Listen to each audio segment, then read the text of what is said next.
Buenas tardes. No hace falta. Estamos aquí para presentar un libro. El libro se llama Cuentos con alma, un viaje hacia el corazón, y su escritora, Encarnación Castro Moreno, es una escritora de Sevilla que ha regentado durante más de 30 años una librería en Sevilla.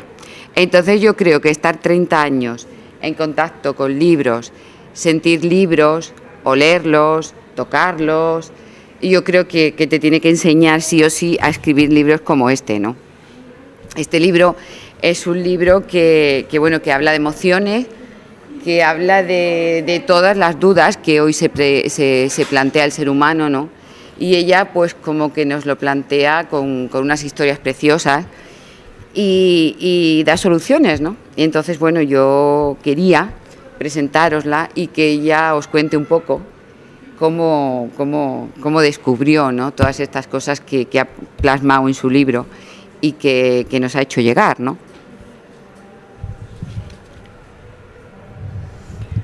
Hola, buenas tardes a todos por estar aquí y acompañarme en un día tan importante.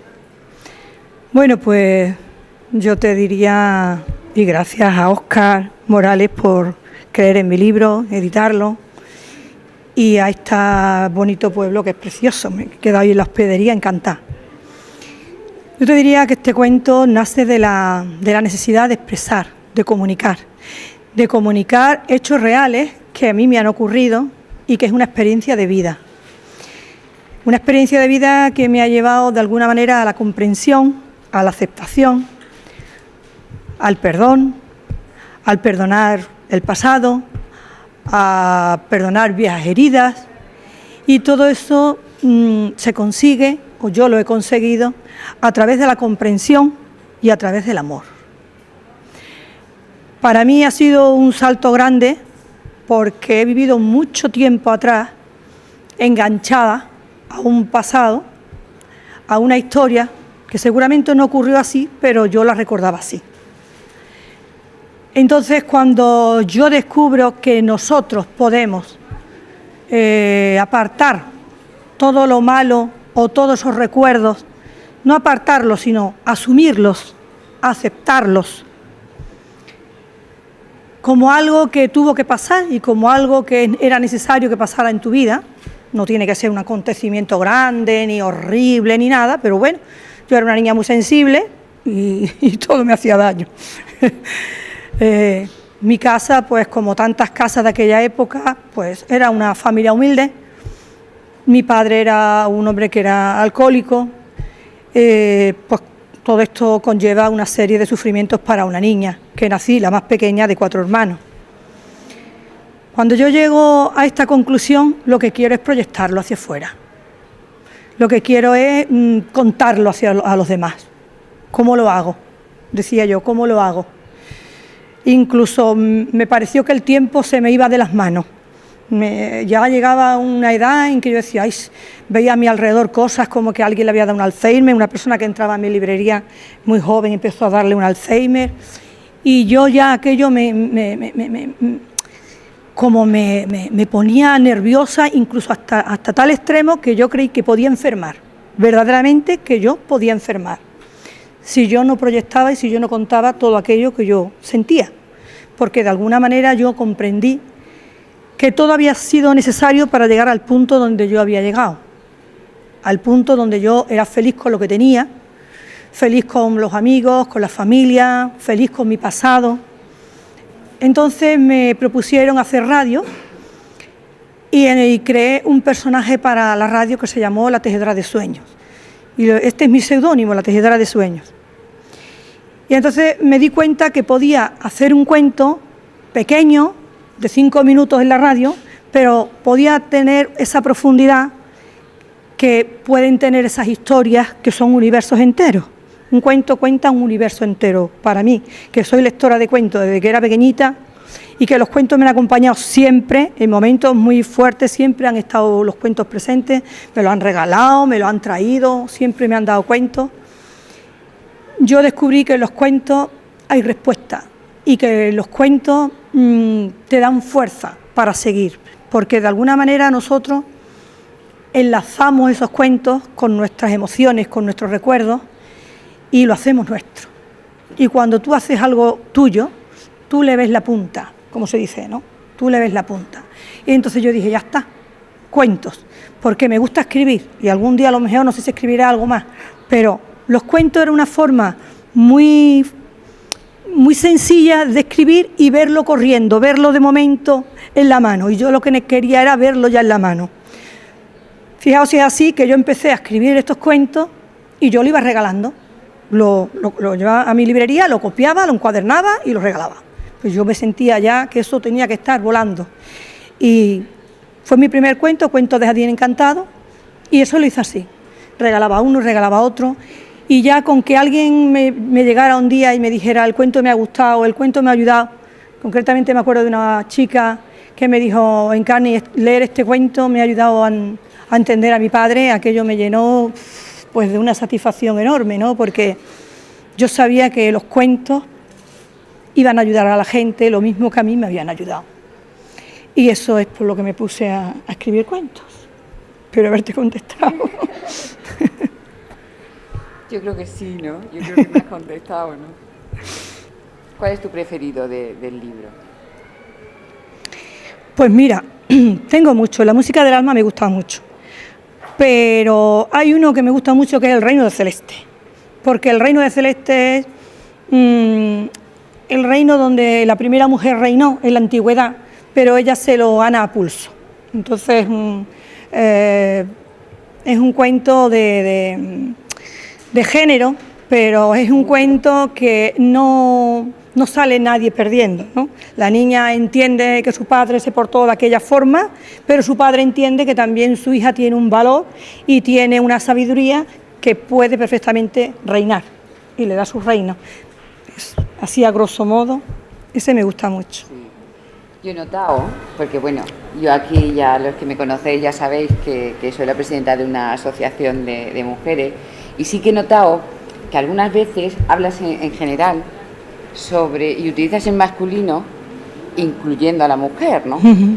Pero luego me ha llamado la atención porque lo he notado, pero luego cuando descubrí El Reino de Celeste, cuando leí El Reino de Celeste, me di cuenta de que eres totalmente consciente de la importancia que tiene la mujer y de lo importante que es una mujer inteligente en la sociedad, uh-huh, y del miedo que puede dar también una mujer inteligente, ¿no? También. Por lo que la repudia al rey. ¿No? Un poco apartada, ¿no? Pero sí que es verdad que El Reino de Celeste sí que es un cuento precioso. Deciros también que merece la pena comprar el libro, porque solamente la forma que tiene Encarnación de dibujar los personajes ya merece la pena, ¿no? Y es un libro que es fácil, es ligero de leer, te engancha a la tercera línea del libro, ya estás ahí metido, ¿no? Ya estás viendo el paisaje en el que está el personaje, ya estás viviendo su situación, y es un libro que son como cantos de sirena. Los cuentos de Encarnación son como cantos de sirena que desenloquecen y que ayudan un poco a deshacer esos nudos, ¿no? De nuestras cadenas de pensamiento, ¿no? De esos pensamientos que cuando llega la noche y nos vamos a la cama, pues empiezan ahí a trabajar, ¿no? Que son los que no nos dejan dormir. Y yo creo que Encarnación ha sabido ahí en cada cuento, en cada personaje, ha sabido un poco pues dar ahí esa suavidad que necesita, ¿no? Ese pensamiento que se enreda y que no nos deja dormir. Yo agradezco muchísimo a Encarnación que esté aquí y a Óscar que la haya traído, ¿no? Porque ha sido Óscar quien Ahora te voy a hacer una pregunta. ¿Quién nos ha traído a Encarnación? Dime, Óscar. El prólogo lo ha escrito Emilio Carrillo. Sí. ¿Qué te tienes que decir de Emilio Carrillo en relación a este libro? Pues Emilio Carrillo es un amigo que yo conocí al entrevistarlo en un programa de radio, Las Cuatro Estaciones. Y bueno, pues de momento, digamos que coincidimos en muchas cosas, él con sus escritos y sus predicaciones, como yo digo, y yo a mi manera con mis cuentos, ¿no? Recuerdo que, bueno, de momento contactamos y de momento le conté yo a Emilio Carrillo la intención que tenía, ¿no? Y él, pues se prestó muy bien con el primero a hacer la presentación del libro. Y con este último pues se lo pedí, y recuerdo que Emilio Carrillo pues estaba en un retiro, que él hizo un retiro del 2012, en su primavera conciencial, como él le llama, y entonces me dijo, mira, Encarnación, él me llama Encarnación. Mira, Encarnación, yo no puedo hacer el prólogo porque le he prometido a mucha gente, he dicho que me voy a retirar y bueno, le he dicho a mucha gente que no, ¿no? Y yo le digo, bueno, yo sé y respeto tu retiro y demás, pero a mí me da igual cuando esto salga. Cuando tú salgas de tu retiro, tú los lees y si tú crees que mereces la pena que hagas el prólogo, a mí me gustaría que tú hicieras el prólogo. Pues porque creo que los cuentos se merecen ese prólogo de Emilio Carrillo, porque con los cuentos lo que quiero es dar un mensaje, y ese mensaje Emilio Carrillo le va a dar una difusión que a lo mejor yo, humildemente, no se lo podría dar, ¿no? Entonces él me dijo, bueno, déjamelo aquí, en el Círculo Sierpe, déjamelo aquí que ya me lo llevaré. Pero él me contó que conforme abrió el libro y vio la primera dedicatoria, lo enganchó de tal manera que cogió de momento de carrerilla el prólogo porque era lo que él estaba viviendo en ese momento. Y entonces pues el prólogo por lo visto pues salió ¡pium! De un tirón, ¿no? Él se disculpó con mucha gente porque bueno, a nadie le había dicho el prólogo, ¿no? Pero él decía que además, curiosamente, Emilio me presenta mi primer libro y 3 días después de presentarme el libro tiene un accidente que prácticamente le cuesta la vida, una serie de cuestiones médicas y complicaciones que se complicaron con una caída que él tuvo, y él tuvo un antes y un después, tuvo una experiencia post-mortem, que él lo cuenta muchas veces en su vídeo. Entonces, de alguna manera, como dijo en la presentación de Sevilla, él se sentía ligado, de alguna manera, a mi persona y a estos cuentos, ¿no? Por eso tuve esa suerte, grandísima suerte de contar con él, ¿no? Emilio Carrillo es un buscador espiritual. Además tiene una plática y una forma de proyectar y comunicar las cosas muy llanas, llegan muy bien a la gente. Entonces hay situaciones y cosas que, como te habla de la física cuántica, que no somos científicos ninguno, pero que él cómo te rodea y cómo te enlaza una cosa con la otra, que llegas a comprender, ¿no? Llegas a comprender, como se suele decir y como se solía decir, la religión algún día se unirá a la física, y entonces él hace eso. Cómo lo hace, no lo sé, pero lo hace. ¿Qué lo hace?